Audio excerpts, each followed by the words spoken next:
Est-ce que on revient un peu sur la France? Est-ce que la France décline? On dit aujourd'hui que la France, il n'y a plus rien à espérer. Est-ce que la France décline? La France ne décline pas. Hmm. Elle décline par rapport à quoi? Par rapport à qui? C'est ça la question. Aujourd'hui, la France a des valeurs à, je dirais, plein de possibilités. Mais on a des leaders qui ne veulent plus prendre le courage de diriger le bateau France. Ils préfèrent être en assistanat pour continuer à voguer dans la sphère internationale pour juste venir, je dirais, pas crier, mais venir s'étouffer devant les autres dirigeants. Comment économiquement la France a été rétrogradée? Comment diplomatiquement la France n'existe presque plus? Comment militairement la France n'est même plus, on va dire, là pour instruire, guider d'autres nations? Comment la France, je dirais, au niveau médical, ne peut même plus dire oui, je suis le fleuron de toutes les découvertes? Il y a un problème. Parce qu'aujourd'hui, on préfère colmater des brèches pour mieux vivre. Mieux vivre de quoi? On préfère ne pas impliquer tous les concitoyens. On préfère vivre sous la tutelle des États-Unis quand ça nous arrange. Quand ça nous débauche un peu, on devient européen. Quand c'est un peu difficile, on essaie d'aller voir les pays, je dirais, de l'Orient pour pleurer un peu pour avoir de l'argent. Voilà, la France décline. Non, ils ne déclinent pas. C'est les dirigeants qui ne mettent pas en valeur la France. On a un leader, Macron, c'est quand même... Lorsqu'il dit qu'on ne peut pas exclure non plus d'envoyer des troupes au sol en Ukraine, c'est aussi la part de la responsabilité de la France, envoyer des troupes. Mais moi, Qu'est-ce que vous en pensez déjà, envoyer des troupes mais c'est une grosse bêtise. ouais. On est là pour pouvoir garantir la paix dans le monde. Est-ce que la paix veut dire aller faire la guerre? Dites-moi. Qui veut la paix prépare la guerre. Non mais dites-moi. Hmm. Préparer une guerre ne veut pas dire faire la guerre. On peut la préparer pour pouvoir la contrecarrer. Montrez-moi dans le monde entier un pays où c'est la guerre qui a ramené la paix.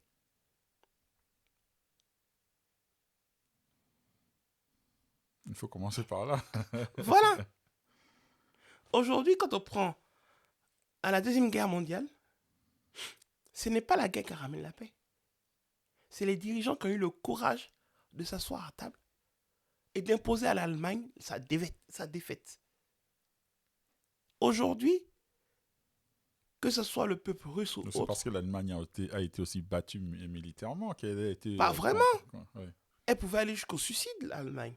Elle pouvait tout faire exploser Oui, jusqu'au bout. Mais simplement, elle a capitulé du fait que on lui a dit, tu vois tout ce que tu fais.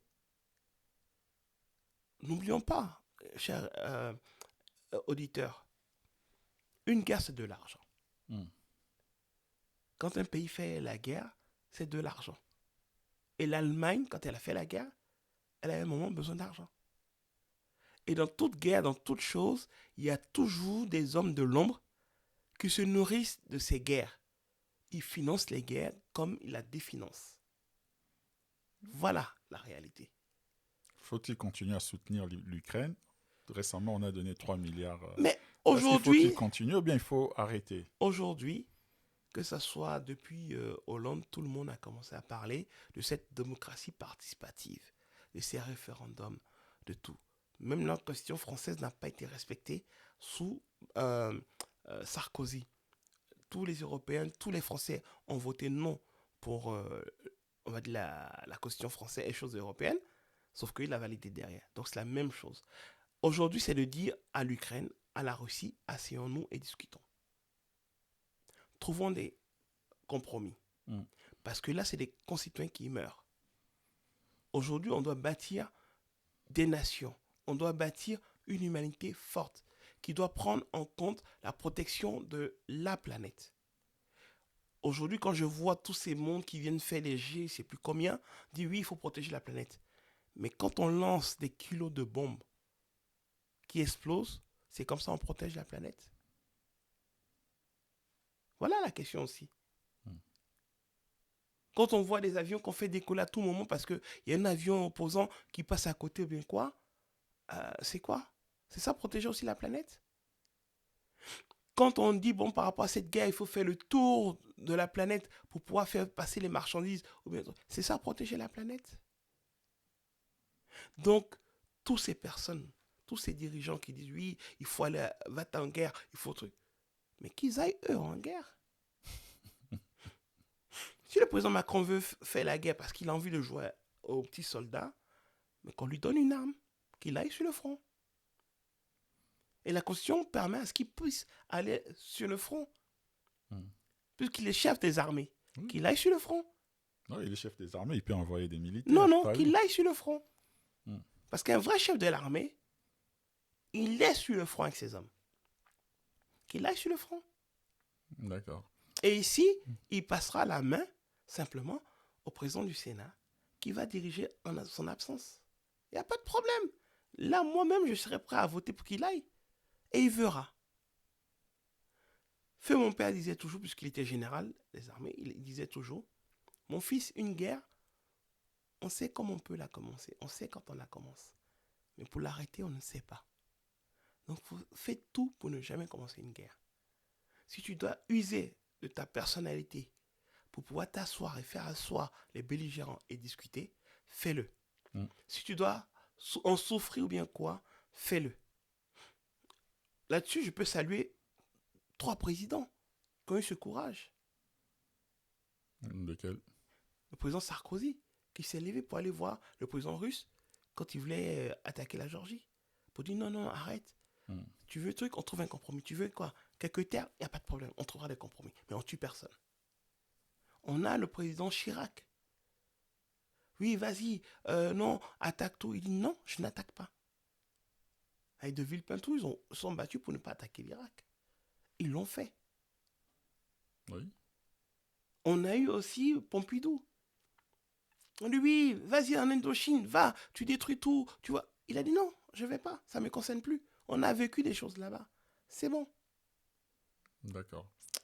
Revenons un peu sur l'école. Vous avez dit que vous avez des enfants. Ils vont à l'école, les enfants? Ils vont à l'école. Je sais que vous avez des filles. Plutôt école publique ou école privée? École publique.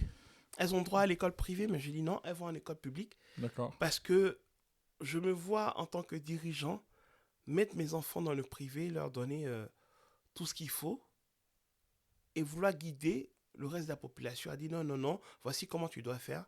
Sauf que moi, je me mets à l'écart. Non. Comme je viens de prendre l'exemple avec le président Macron, qu'il aille en tête de combat, la même chose que je fais dans le public. Je suis dans tout ce que la population consomme. Pour pouvoir être là et toucher et vivre ce qu'ils vivent. C'est ça, avoir dirigeant. Et quel regard portez-vous sur l'école aujourd'hui? Mais l'école, aujourd'hui, beaucoup politisent l'école. Et beaucoup veulent utiliser, parce que bon, par amalgame, on dit éducation nationale. Au lieu d'instruction nationale et voilà, républicain, on dit maintenant éducation nationale. Donc certains enseignants, certaines personnes, personnels de cette institution veulent éduquer nos enfants. L'éducation appartient aux parents. Les enseignants doivent instruire nos enfants à apprendre et à connaître la République et à connaître et à apprendre des connaissances pour leur permettre de se battre demain dans le monde du travail et dans le monde de la création des recherches. Pas pour dire oui, voici comment tu dois te définir en tant qu'être humain. Non, ça appartient aux parents. Sauf qu'aujourd'hui, c'est ce qu'on a. Et donc, tellement que c'est politisé, aujourd'hui, on a plusieurs milliers d'heures que nos enfants perdent en enseignement.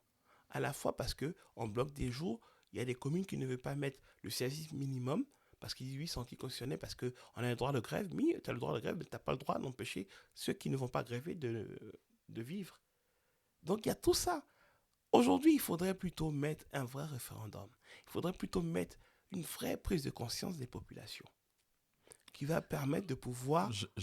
Pardon, je coupe un peu pour revenir parce que j'étais en train de penser en même temps à ce que vous venez de dire. Donc, c'est aux parents d'expliquer à leurs enfants comment ils doivent se définir par l'école. C'est ce que vous avez dit en quelque sorte. C'est aux parents de définir l'enfant. Ce n'est pas l'école qui doit définir. Ah oui. Aujourd'hui, vous allez à l'école, on définit les enfants. On donne des étiquettes à des enfants. C'est-à-dire, étiquette. Ben, t'es pauvre, oui, non, mais toi, pourquoi tu es, je dirais, tu es handicapé, Hmm. toi, pourquoi tu es ceci, bien quoi. C'est pas à l'éducation nationale de le faire. C'est aux parents de s'approcher des institutions qui correspondent à leur enfant. Comment pouvons-nous aller à l'école pour dire, OK, on va appliquer le droit de genre à l'école? Moi, j'ai dit, ah bon, je ne dirais pas parce que l'enseignant va peut-être se reconnaître, mais j'ai dit à une enseignante. Elle dit, oui, je convoque les parents. Je dis, OK, quels parents? Elle dit, soit la mère ou le père. Je dis, je ne connais pas la mère, je ne connais pas le père. Elle dit, mais c'est vos enfants. Je dis, ah ben, sur le papier, vous avez bien écrit parent un, parent 2. Hmm. Elle dit, j'ai dit, oui. Et donc, c'est vous parent un. Elle dit, mais pourquoi vous me mettez en un? Hmm. Je peux être en 2. Elle dit, mais vous êtes l'homme. Il dit, ah ben, là, je suis l'homme. Ah non, arrêtez d'influencer, de politiser nos enfants. La République doit donner la même éducation à tous les enfants. Est-ce que c'est politiser les enfants ou bien de leur montrer, je fais l'avocat du diable, hein. Est-ce que c'est politiser les enfants ou bien c'est de leur montrer un autre point de vue qu'il peut y avoir des gens un homme qui se sent plutôt femme ou bien une femme qui se sent C'est plutôt aux homme. parents d'expliquer. C'est pas à l'école. C'est pas à l'école. Mais les parents ont déjà leur point de vue parfois tranché. Mais ils peuvent avoir En général, les oui, mais parents ils acceptent peuvent. difficilement l'homosexualité des enfants ou Mais je sais pas. aujourd'hui, c'est aux parents d'expliquer. Hmm. Les parents ont vécu ça. Ils le savent comment. On peut dire oui, le parent peut être homophobe ou bien quoi. Oui, mais le parent explique à son enfant. Ensuite, quand l'enfant sera en âge de mieux comprendre, il prendra ses décisions. C'est pour ça qu'on dit bien, il y a l'âge de la majorité. Mais avant l'âge de la majorité, c'est aux parents Mais il y a d'éduquer quand même leur des enfant. intellectuels qui disent qu'il faut éduquer la population pour que la population comprenne d'autres. Mais c'est pour ça que quand vous venez là-dessus, j'ai même eu ces propos lors d'un conseil municipal et puis avec des personnes. J'ai dit bientôt, on va s'excuser d'être hétéro, d'être chrétien et autres. Parce que il y a certaines personnes, par rapport à leur combat, qui vont au-delà de leur combat, mettant pour imposer aux autres leur manière et veulent que les autres soient avec eux et fassent comme eux. C'est comme si vous dites à un hétéro, impose à quelqu'un qui est LGBT de vivre comme toi. Non, je laisse la liberté de l'autre de faire ce qu'il veut de son corps. Je n'ai pas à lui imposer quelque chose, comme lui aussi n'a pas à m'imposer un point de vue. Est-ce Il qu'on peut en voit. m'expliquer. D'accord, on revient un peu sur l'école. C'est-à-dire que j'ai lisé un bouquin, je ne sais pas si vous connaissez, La Grande Garderie. C'est-à-dire quoi? On confie nos enfants, on confie les enfants à l'école de l'âge de 3 ans en contrepartie pour que ces enfants-là obtiennent des savoirs, des connaissances, comme vous l'avez évoqué. Et on les récupère après quelques années, vers 16 ans, 17 ans. On récupère des enfants complètement déboussolés, complètement, je ne sais pas, politisés en même temps, et qui deviennent à chaque fois, à la limite, des voyous. Est-ce que l'école n'a pas une responsabilité? Est-ce que l'État n'a pas une responsabilité vis-à-vis de ces enfants-là? L'État a une responsabilité, c'est ce que je disais. C'est pour ça que je dis que ça devient politique. Parce qu'aujourd'hui, vous prenez...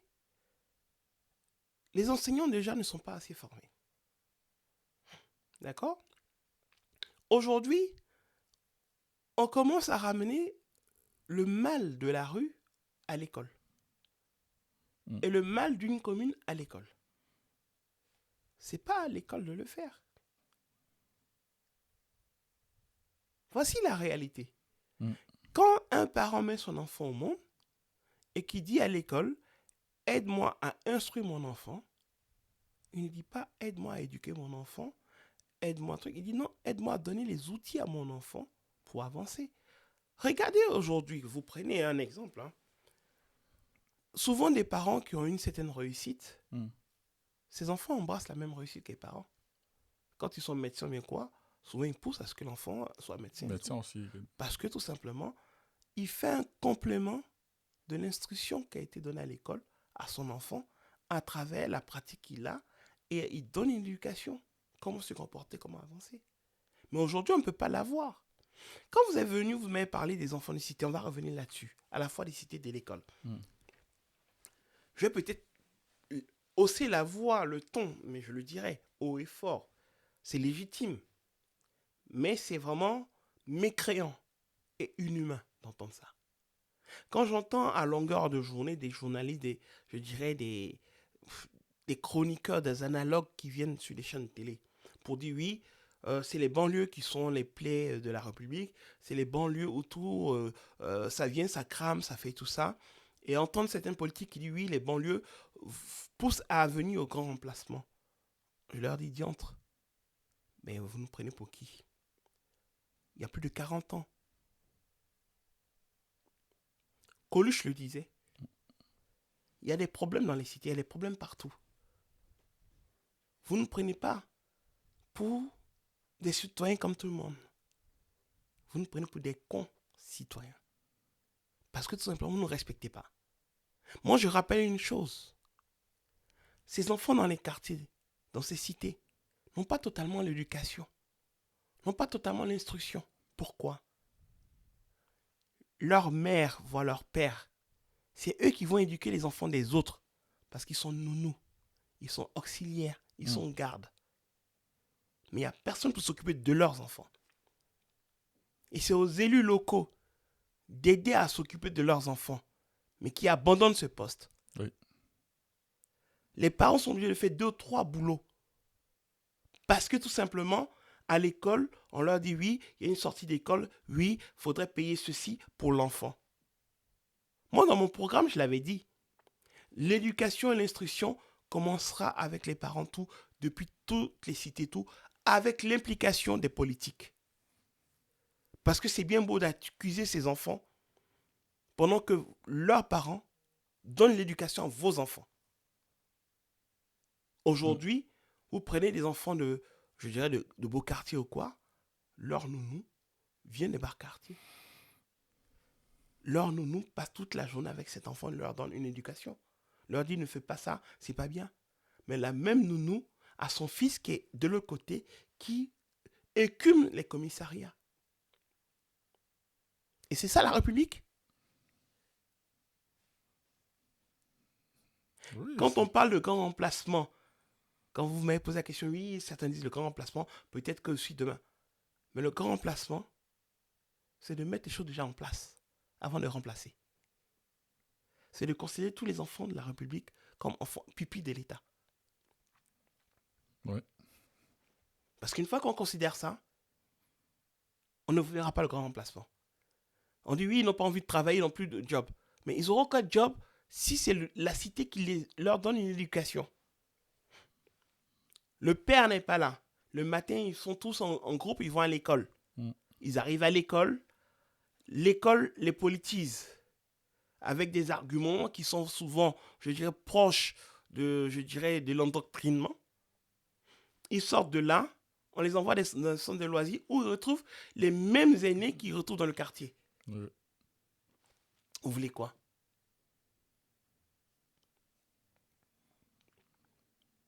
Et quand ils font des méfaits, on ne les croit pas. Donc du coup, ils abandonnent. On les met en prison.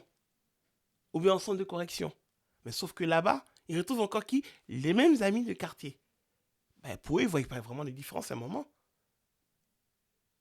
Et quand les enfants de beaux quartiers font des trucs, on dit ok, allez sursis, petit bracelet, tu restes chez toi.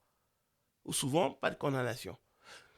Pourquoi toujours, je dirais, des jugements à 2 vitesses, des arguments à 2 vitesses? La justice est aveugle et impartiale.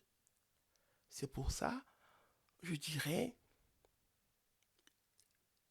la justice est au-dessus de toutes les lois. Parce que c'est elle qui fait appliquer les lois. Oui, effectivement. C'est elle qui fait appliquer les choses. Les politiques se croient au-dessus des lois. Parce que simplement, certains sont législateurs ou autres. Non. La République est à tout le monde. Et donc, les droits et les devoirs sont applicables de telle sorte que chaque enfant, chaque citoyen se sente rassuré d'être dans la République. Quand j'entends des arguments, oui, mais aussi on les aide parce qu'à la CAF, on leur donne les choses. Mais à la CAF, oui. Mais je rappelle que la première société en France et qui paye beaucoup plus d'impôts, ce sont les artisans, ce sont les PME, les TPE. Sauf que les PME et les TPE sont ces enfants des petits quartiers qui le font. Effectivement. Parce que le plombier, le maçon, le balayeur, Mm. le livreur autre, les Livreur. Uber ou bien quoi, Ouais. ce sont eux. Et c'est eux qui payent les impôts.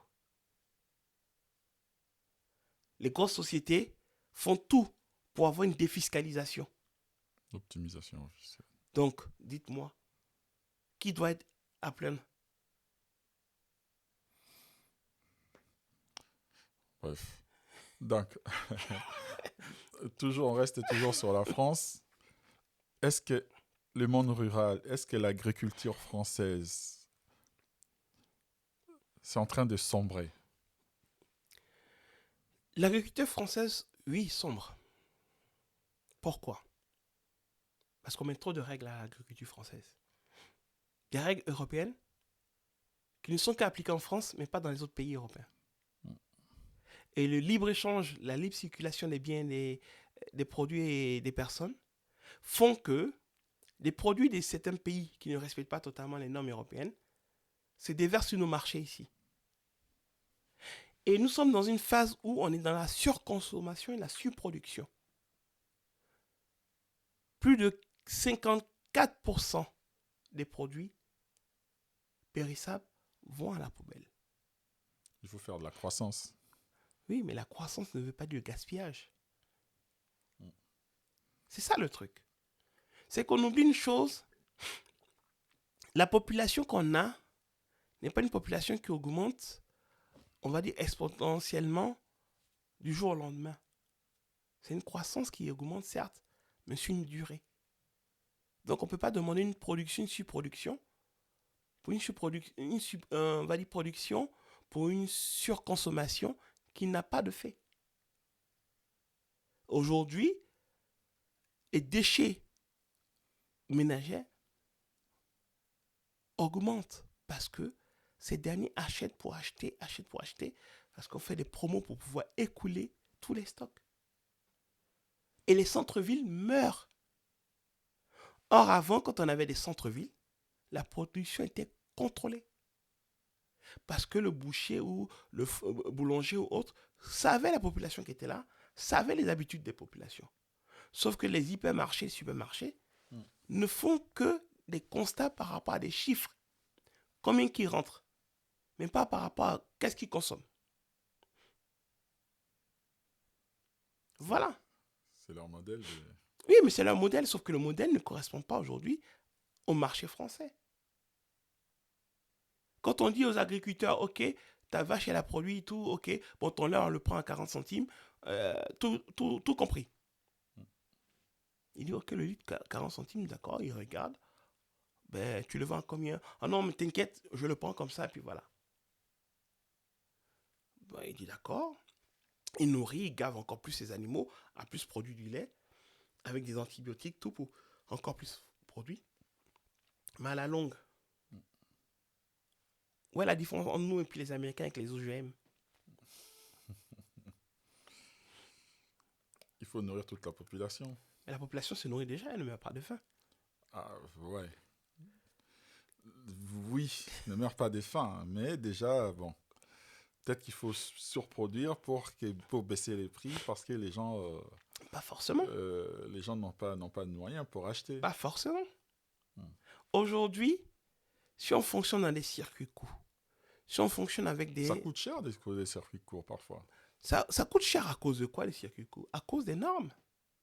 Les circuits courts, ce n'est pas la production des produits sur chaque terroir qui coûte cher. Mais c'est les normes. Aujourd'hui, quelqu'un peut produire on va dire, des marchandises ici en Île-de-France. D'accord? Une collectivité va dire, je vais acheter, mais la norme européenne dit non, il faut mettre en concurrence. Oui. Et il faudrait que le chiffre que vous utilisez doit être un rapport de dire, ok, vous êtes plus bénéfique que perdant. Du coup, des viandes qui viennent ou bien des produits qui viennent de Roumanie ou autres seront moins chers. Oui. Donc on va acheter là-bas. et laisser à côté. Il faut quitter l'Europe Non, pourquoi quitter l'Europe? parce que c'est l'Europe qui produit toutes ces Non, il faut lois, faire ces respecter normes. les normes, c'est tout. Une norme européenne doit être respectée par tout le monde. Si elle n'est pas respectée, donc on ne peut pas sanctionner des pays qui respectent. Donc elles peuvent appliquer, on va dire, du protectionnisme local. Non, mais déjà, les pays qui respectent, notamment la France, on voit que des agriculteurs sont en train de subir. Oui, parce que tout simplement, c'est ce que je dis. Eux, ils subissent avec les normes européennes. Oui, Eux, ils appliquent. Je prends un exemple. Aujourd'hui, en Espagne, voire au Portugal, ils font beaucoup de cultures sous serre avec beaucoup d'engrais, beaucoup de pesticides. Sauf qu'en France, on a retiré les pesticides, on a retiré plein de choses et on demande à ce qu'on soit, tous nos produits soient calibrés. Sauf que là-bas, c'est pas calibré. Et c'est eux qui inondent les marchés et c'est eux qui inondent les supermarchés. mais la France a bien raison. Bref, c'est normal. De l'autre côté, ils enlèvent des normes pour permettre aux agriculteurs de bien travailler. Oui. Mais c'est ce que les agriculteurs demandent en France. Oui, c'est de mais dire, ok, enlevez-nous sauf certaines normes. qu'à mettre trop d'engrais, trop de produits chimiques, on empoisonne aussi la population. Ben, je suis d'accord, mais pourquoi ils font ça? Je viens de vous le dire, à cause de la surproduction pour la surconsommation. Vous voyez? Je vais vous montrer un petit exemple que j'ai eu lorsque je faisais la campagne présidentielle. Dans ma tournée, je suis arrivé au port de Dieppe. Après, j'ai tourné vers le port de Royan et autres. J'arrive, je vois qu'on me met, après la criée, plus d'un tiers de la production aux ordures. J'ai dit, mais pourquoi faites ça? Ben non, parce que tout simplement, si on donne ou bien on casse totalement les prix, on casse les prix du marché, le cours du marché. Je dis, oui, mais les poissons, les crustacés, tout, n'ont rien demandé. Vous les avez pêchés pour nourrir d'autres populations. Donc donnez-la au lieu de jeter, de mettre de la javel ou bien de la chaux dessus. Ah non, il ne faut pas casser le marché. Je dis, mais c'est simple. Pourquoi vous ne voyez pas avec les autorités pour pouvoir revendre, pas revendre, mais placer ça auprès des écoles, des EHPAD autres, parce qu'on sait bien qu'ils n'ont pas d'argent pour pouvoir le faire. Ah non, non, mais si on le fait ça, casser le coût du marché. Et en plus de cela, il y a des normes, on n'a pas le droit. Oui. Il y a bon, oui. Il y a des normes parce qu'avant de donner, il faudrait que ça soit... je dis, ah bon, il y a plein de normes. Oui, oui, on n'a pas le droit. Je suis d'accord. Je vais voir les restos du cœur. Ils n'ont pas le droit de recevoir des nourritures qui sont, on va dire, transformées. Sauf consommation immédiate. D'accord. Ça doit être des nourritures non transformées en paquet ou en boîte qui permettent à ce que ça soit celui qui vient récupérer, qui lui-même cuisine. Sinon, en cas de maladie ou autre, c'est le resto du cœur qui prend... Ouais. Je dis, mais pourquoi on ne revoit pas ces normes? Parce que même les produits que vous donnez aux gens, il y a certains qui ne savent pas cuisiner. Donc, ils gaspillent. Ils doivent apprendre. Voilà, il y a plein de choses. Sauf qu'aujourd'hui, on est dans le côté de l'individualisme, de la revendication identitaire. On n'est pas dans l'humain, le vivre ensemble. C'est un leurre, le vivre ensemble. Le vivre ensemble, c'est, je dirais, c'est juste pour pouvoir paraître. C'est juste pour pouvoir paraître. Oui, dans ma ville, il y a une mixité sociale, il y a le vivre ensemble. Mais dès qu'on tourne le dos, ah ben oui, lui, je l'aime pas. Il faut le dégager, il faut ceci. Mais pourquoi? Ouais. J'ai toujours remarqué que le vivre ensemble fonctionne mieux quand il y a une période de crise. Et dernièrement, on l'a bien vu avec la crise. Attentats, il y a eu Covid. Et là, les gens devenaient un moment tous humains et solidaires. Tout le monde se mettait à faire pour applaudir les infirmiers et les infirmiers. Mais dès qu'on a dit oui à ceci, tout le monde est contre les infirmiers et les infirmiers. Vous voyez? Parce que l'être humain, on est avide d'existence et d'individualisme. C'est moi, je. Comme je vous l'ai dit, j'ai tenté la présidentielle. S'il y a des candidats qui sont viables, pourquoi pas? S'il y a d'autres candidats issus de afro-ascendants, afro-descendants aussi qui veulent se présenter, mais viens, il y a de la place pour tout le monde. Le message est passé. Il y a S'ils veulent venir, 48 ouais. 000 élus, on va dire 50 000 élus, qui peuvent, non, mais oui, 50 000 élus qui peuvent donner les signatures. Qui peuvent donner les signatures. Diviser ça, vous voyez le nombre de candidats qu'on peut faire. Ils sont parfois menacés pour ne pas donner. Ils sont menacés, ils sont même, on va dire, je dirais, euh, ils deviennent des cibles. Puisque maintenant, la loi dit tous ceux qui donnent des signatures doivent se signaler et tout. Leurs noms seront affichés sur le site de la commission. Et dessus, on sait bien que lorsqu'il y a des petits maires dans les petites communes qui essaient d'aider pour la pluralité démocratique les petits partis ou autres, qu'est-ce qu'on leur dit? Ah d'accord, tu veux des subventions pour des travaux chez toi, ben tu n'en auras pas. D'accord. Voilà, il y a plus une réalité où soit on dit, ben par exemple moi c'est ce que j'ai vécu, ah monsieur Totui, lui n'a pas vraiment besoin d'une signature puisque médiatiquement il n'est pas connu. Allez comprendre.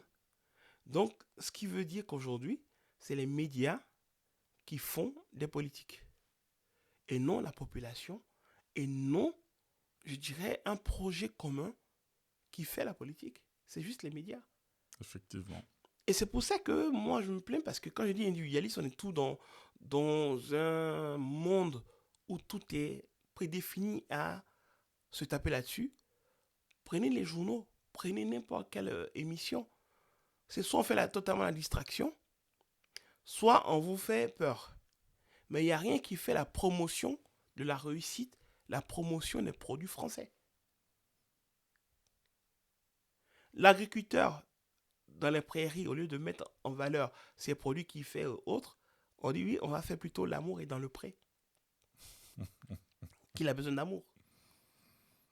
Bah, l'un n'empêche pas l'autre. Oui, mais il faut montrer la production, il faut montrer le terroir. Il faut montrer tout ce qui permet de dire, ah, ça, c'est mon pays, c'est la France. Ouais. Mais quand on monte, c'est, oui, voilà, à la gare du Nord, oui, voilà, à Rennes, oui, voilà, il y a eu quelqu'un qui a essayé de frapper, de tuer, c'est ce qu'on nous montre. Et quand on n'a pas tout ça sur le territoire, c'est bon. La Russie, l'Ukraine, oui, voilà. Mais on choisit encore là-dessus. On ne parle pas de ce qui se passe en Afrique. Non, non, il ne faut pas trop descendre. Reste que en haut. Voilà aussi une réalité. En haut, c'est aussi l'Israël et la Palestine. Voilà. Qu'est-ce que vous en pensez? Est-ce que l'Israël se défend? La Palestine, avec les Hamas, comment vous lisez un peu? Quelle est votre grille de lecture par rapport à la situation au Moyen-Orient? Je vais répondre, d'habitude, je ne veux pas répondre à ce genre de questions. Hmm. Parce que je dis que c'est des questions qui sont extérieures parce que ces genres de guerre, tout existe partout. On le voit en RDC, on le voit là-bas au Soudan, on le voit en Somalie, on le voit en Érythrée, on le voit aujourd'hui avec les 3 États du Sahel, on le voit aussi en Amérique du Sud, où c'est des cartels maintenant qui commencent à commander partout. On le voit avec Haïti, il y a plein de choses qui se passent. Mais par rapport à Israël et la Palestine, je vais aujourd'hui dire, et là je suppose que même si vous faites on va dire une diffusion bien quoi, vous pouvez faire cette diffusion spécialement sur cette partie aussi. Mais je le dirais, je condamne fermement ce que le Hamas a fait. Oui. Je dis bien fermement. Une guerre se fait entre belligérants militaires et non avec la population. Il y a eu cela. C'est du terrorisme. C'est des attaques injustes. Beaucoup vont justifier, oui, parce que les Palestiniens ont souffert. Oui, ils ont souffert. Mais cette attaque a fait qu'aujourd'hui, les Israéliens deviennent des criminels. Parce qu'ils ne font pas la distinction quand ils bombardent entre la population civile et les milices du Hamas. Et ça, ce n'est pas bien. Aujourd'hui, moi je préfère qu'on ait un cessez-le-feu. Les Nations Unies ici fonctionnent réellement, qu'ils aillent faire la police, les gendarmes, pour arrêter tous ceux qui ont fait ces faits et qu'ils soient jugés. Pour que les populations reprennent leur vie. Ces enfants n'ont rien demandé. Ils ne demandent qu'à vivre, qu'à jouer.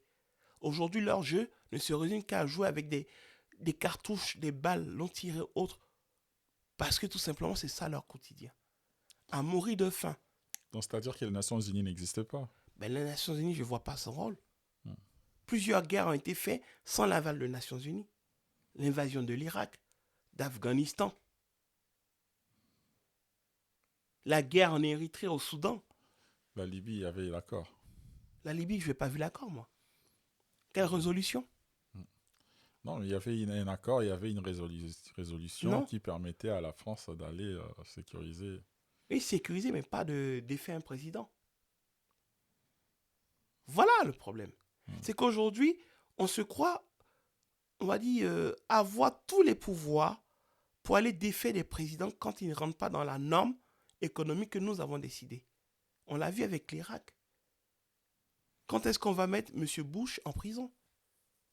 Ils ont dit texto que oui, le président Saddam Hussein a des armes biologiques. Oui, il a l'arme nucléaire, il va tuer toute sa population, il va tuer les Occidentaux. Il faut l'arrêter tout. Ils l'ont arrêté, on l'a pendu. Où sont les preuves? Ah oui, c'était faux. Effectivement. Voilà les réalités. Il faut aussi arrêter Sarkozy. Mais il sera jugé s'il doit être jugé.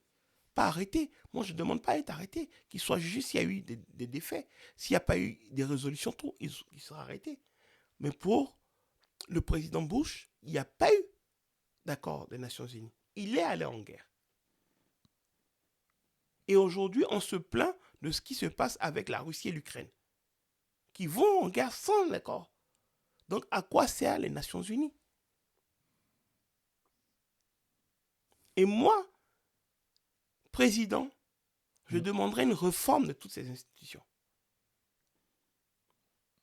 Je demanderai un grand contrôle de toutes ces institutions. Parce que c'est la vie de l'humanité. Je me rappelle que Sarkozy, lors des élections entre Sarkozy et Hollande, Sarkozy a dit à Hollande, est-ce que vous croyez seulement qu'avec vos petits bras comme ça, vous allez venir et puis tout changer en Europe ou à Vous savez, l'international? je le dis toujours, 1 kilomètre, 100 000 kilomètres, 10 mètres, 15 mètres, commence toujours par un pas. Oui. Si on ne commence pas, on ne peut jamais savoir. Je ne suis pas dans la spéculation et ne rien faire. Après, je sais que je peux ne pas avoir tout le pouvoir pour faire tout changer, mais j'amorce quelque chose. non, mais si Sarkozy l'a dit parce qu'il a une expérience quelconque, après avoir été président de la République, Oui. il sait comment fonctionnent toutes ces institutions. Oui. Il l'a dit très clairement à Hollande que vous croyez, mais vraiment parce que vous avez un costume, vous avez une cravate avec des bras, aux petits bras, vous allez venir comme ça, je veux que l'Europe fonctionne comme ça, et puis l'Europe... Non, moi je dis pas, je voudrais que ça fonctionne. Je dis bien, je demanderai des commissions d'enquête. C'est tout. Comme toute chose, une commission d'enquête permet de pouvoir, on va dire, rétablir des vérités. Mais ça ne veut pas dire que je viens pour tout casser. Non, je demande à établir des vérités. Sinon, à quoi sert la justice pour ça? Ouais. C'est tout. Aujourd'hui, il peut y avoir des résolutions qui ont été prises qui n'étaient pas vraiment favorables ou bien quoi, mais simplement pour ne pas que l'histoire reprenne, il faudrait simplement dire, voici ce qui s'est passé, on a vu, on a fauté, on rectifie, on avance. Il faut toujours avoir dans le prisme du futur une vision en regardant dans le rétroviseur du passé. Parce que, je le dis toujours, n'a qui natte d'autrui n'a point de natte. Il ne faut jamais en vouloir au bien de l'autre. Il faut toujours se dire, moi-même, je dois construire. Et donc, moi, je veux construire un monde parfait pour mes enfants, pour les enfants de tous ceux qui seront sous ma gouvernance ici en France, pour que tout le monde se sente bien. Et que quand un Français voyage dans le monde entier, il n'est pas pris maintenant aujourd'hui en ennemi, mais il est pris plutôt en ami. Parce qu'aujourd'hui, quand on est Français, avant on voyageait dans le monde entier, on était admiré. Mais aujourd'hui, on voyage, on est plutôt critiqué. Oui. Et c'est ça qu'il faut qu'on change. Mais pour le faire, je demande à la population de maintenant s'impliquer dans la politique. Parce que je ne peux pas concevoir et comprendre que, voire presque 60% des Français ne votent pas. Parce qu'ils n'adhèrent pas au programme, ils n'adhèrent pas aux Mais s'ils n'adhèrent pas, idéologies. qui créent leur programme, qui disent ce qu'ils veulent. Sauf que beaucoup le disent dans leur salon. Beaucoup se revendiquent dans leur salon. On n'a pas le temps, il faut aussi nourrir les enfants, nourrir la Voilà, famille. mais c'est pour ça que je dis, je donnerai du temps à ce que les gens puissent le faire. Mm. Moi, aujourd'hui, je me suis rapproprié un peu les réseaux sociaux. Je fais des lives TikTok, Facebook, autres, pour dire aux gens, venez, nous allons discuter. Vous passez du temps dessus. Aux politiques d'aller vers vous. Pas pour vous dire, il faut faire ceci, bien quoi, non. Vous écouter et vous entendre. Oui. Beaucoup ne le font pas. Moi, aujourd'hui, je suis désolé de dire ça aux maires, à certains maires qui donnent l'opportunité à des candidats comme moi d'être candidats à la présidentielle, mais je suis désolé de le dire. Soit vous êtes maire, soit vous êtes travailleur. Parce qu'il y a des maires qui prennent ce sacerdoce et qui ne sont pas présents dans leur commune. Ils sont dans tous les forums. Ils sont dans toutes les activités ludiques. Mais qui ne vont pas dans la rue pour écouter leur population. Comme quelle mère? Anne Hidalgo. Vous me donnez l'occasion de parler d'elle. Anne Hidalgo. D'accord. Il y a un monsieur que j'admirais à l'époque, qui était maire. On pouvait tout lui dire. Il trouvait plein de défauts. Du Balkany? Non, je ne parle pas de Balkany, je parle de nos, je dirais son nom, vous allez voir. Tous les défauts. Il était le mec le plus, je dirais, aimé et détesté à la fois. Mais il faisait les choses et il essayait d'avancer. Et quand il va dans sa ville, tout le monde respecte. Jusqu'à ce qu'il pousse à ce que les villes se regroupent pour former pas des communautés communes, mais pour former des nouvelles villes. Ce maire, il est maintenant maire toujours, puisque ses autres ont trouvé qu'il était bon et qu'il était sur le terrain. Ils ont dit, allez, on te rassemble pour pouvoir avancer. Il s'appelle Stéphane Bordet. D'accord. Maire de quelle ville? Comment on appelle Coucouronne, là-bas. D'accord. Et donc, ce Daniel l'a fait. Évry? Oui, je crois Évry Coucouronne, un truc comme ça. Ça me reviendra, Et il l'a fait. Et j'ai vu d'autres maires aussi le faire. Même s'il avait des grosses activités, tout, il y a aussi Juppé. Même s'il n'était pas d'un bord politique que je peux admirer, bien quoi, mais aussi, on avait aussi, comment il s'appelle, l'ancien maire de Paris. Plutôt Bertrand Delanoë? Bertrand Delanoë. Qui était dans les rues aussi. Maintenant, soyons chauvins, je vais parler aussi de chez moi. Il y avait un maire à Malakoff qui était dans la rue. Monsieur Léo Figuère. Et l'actuel? L'actuel, elle, toutes les réceptions. Elle est tout le temps partie dans tous les événements. Dans la rue, à peine si elle salue ses administrés et tout. Donc voilà. Je ne lui en veux pas. Chacun a sa manière de gérer. Mais moi, ma manière de gérer, c'est être sur le terrain, disponible pour la population, être à l'écoute. On ne peut pas tout résoudre, on ne peut pas satisfaire tout le monde, mais on prend la peine au moins d'aller vers eux et de les écouter. Mais elle a été élue, la maire de Malakoff. Mais oui, on peut être élu, on peut tout. Je n'ai jamais dit qu'elle n'a pas été élue. Mais je dis simplement, celui qui était élu, il faut être aussi en retour proche de lui. Parce que n'oublions pas ici une chose, c'est qu'il y a certains qui votent des couleurs politiques sans vraiment regarder la personne. Dans le détail. Voilà. Malakoff est la plus vieille commune communiste de France. Plus de 100 ans que c'est communiste. Oui. Donc les gens voteront communistes parce que c'est communiste, mais ils ne vont pas regarder. Donc voilà. D'accord. Ben, nous tendons vraiment vers la fin parce que les temps passent vite. On est déjà pratiquement à 2 heures du temps là. On fera d'autres parties comme ça où on abordera plusieurs sujets à la fois. Je pense que c'est très intéressant et ça va intéresser beaucoup de monde. Je ne sais pas si vous avez un dernier mot, un conseil aux jeunes, tous ces gens-là qui ne savent pas de quel pied danser. Un conseil, Un conseil, ouais. Ou un mot. déjà un conseil, Ouais. que ce soit les jeunes, les moins jeunes, et les jeunes aux cheveux grisonnants. Il faut jamais baisser les bras. Il faut jamais ne pas croire en ses rêves. Il faut jamais se dire c'est pas pour moi. Il faut jamais se dire qu'on ne va pas m'écouter. Il faut jamais se dire oh on m'a abandonné, on m'a laissé sur la route. On n'avance pas avec moi. Il faut toujours se dire tant que vous avez le souffle, vos revendications peuvent toujours avoir écho auprès de quelqu'un. Moi je suis Stéphane Totui. Personne ne me connaissait avant. Il a fallu que j'ose, Oui, que j'ai l'audace de dire je vais tenter la présidentielle. exactement. Et les gens m'ont connu. Beaucoup disent oui, mais on a peur de s'approcher de lui parce qu'il doit être sévère ou bien quoi.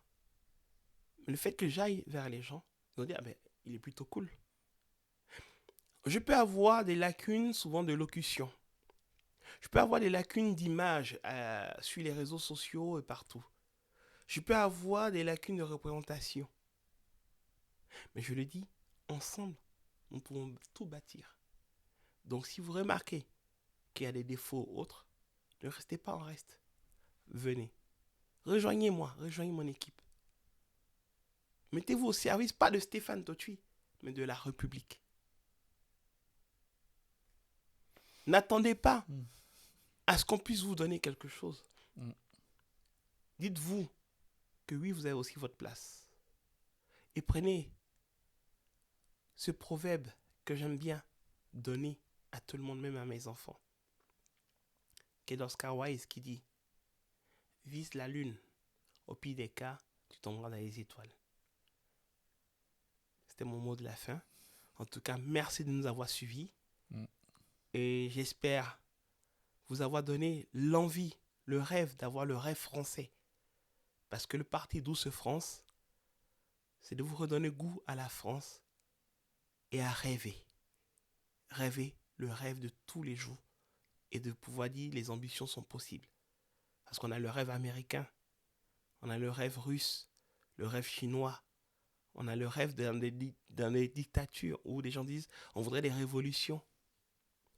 Parce que quand ça marche, on dit révolution. Quand ça marche pas, on dit coup d'État ou autre. Ici en France, le seul coup d'État qu'on a, la seule arme qu'on a réellement, c'est notre liberté de penser et notre liberté de choisir un dirigeant avec un bulletin de vote. Donc je compte sur vous pour aider le Parti Douce France à avoir des candidats partout dans la France, peut-être même avoir des candidats pour aller aux européennes, qui le sait. Mais surtout, venez nous aider, aider cette chaîne. En tout cas, merci Junior. Merci beaucoup. Merci, il faut que tout le monde puisse partager, repartager cette vidéo. Faites ta promotion et aider à ce que la France ne soit pas dans, je dirais, la résilience totale. Qu'elle puisse dire, il n'y a pas de grand emplacement, mais il y a des aventures à mener. Et c'est des aventures humaines. Merci beaucoup Stéphane, merci d'être venu. J'espère qu'on aura encore une autre occasion la prochaine fois pour aborder d'autres sujets. Avec plaisir. Merci beaucoup.